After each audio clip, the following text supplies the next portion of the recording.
ನಮಸ್ತೆ ಗೆಳೆಯರೆ, ಇವು ಒಂದು ಪ್ರಯೋಗ ಮಾಡ್ತೀನಿ. ರಿಯಾಲಿಟಿ ಆಫ್ ವರ್ಡ್, ಜಗತ್ತಿನಲ್ಲಿ ಏನು ಸತ್ಯ ಇದೆ ಅನ್ನೋದು ಇಲ್ಲೇ ಗೊತ್ತಾಗುತ್ತೆ ಈ ಒಂದು ವಿಡಿಯೋದಲ್ಲಿ. ಓಕೆ, ಒಂದು ನಿಮಿಷ. ಏನು ಸತ್ಯ ಇದೆ ಅನ್ನೋದು ನಿಮಗೆ ಗೊತ್ತಾಗುತ್ತೆ ಈ ಜಗತ್ತಿನಲ್ಲಿ.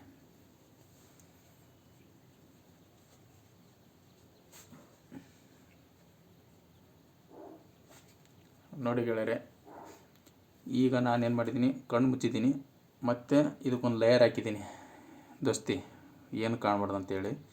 ಈಗ ನಾನು ಕಣ್ಣು ಮುಚ್ಚಿಕೊಂಡು ಇಲ್ಲಿ ಏನಾದರೂ ಇರುವಂಥ ಆಬ್ಜೆಕ್ಟ್ಗಳನ್ನ ನಾನು ಏನಾದರೂ ನೋಡಲು ಸಾಧ್ಯ ಇದೆಯಾ?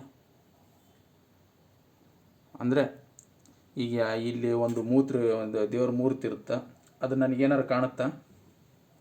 ಅಥವಾ ಇಲ್ಲಿ ಏನಾದ್ರು ಬ್ಯಾಕ್ಗ್ರೌಂಡ್ ಏನಾದರೂ ನನಗೆ ವ್ಯಕ್ತಿ ಬರ್ತಾನೆ, ಅವನೇನಾದರೂ ಕಾಣ್ತಾನೆ? ಯಾವುದೂ ಇಲ್ಲ.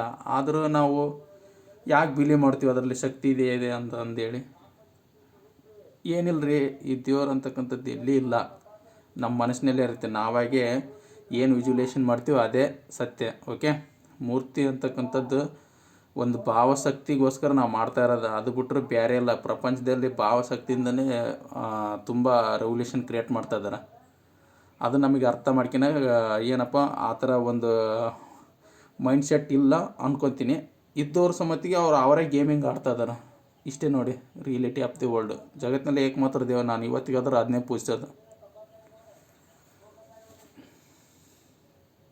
ಓಕೆ, ಧನ್ಯವಾದಗಳು ಈ ಒಂದು ವಿಡಿಯೋ ನೋಡೋದಕ್ಕೆ. ನಿಮಗೆ ಏನು ಅನಿಸ್ತೀವಿ ಕಾಮೆಂಟ್ ಮಾಡಿ. ಓಕೆ.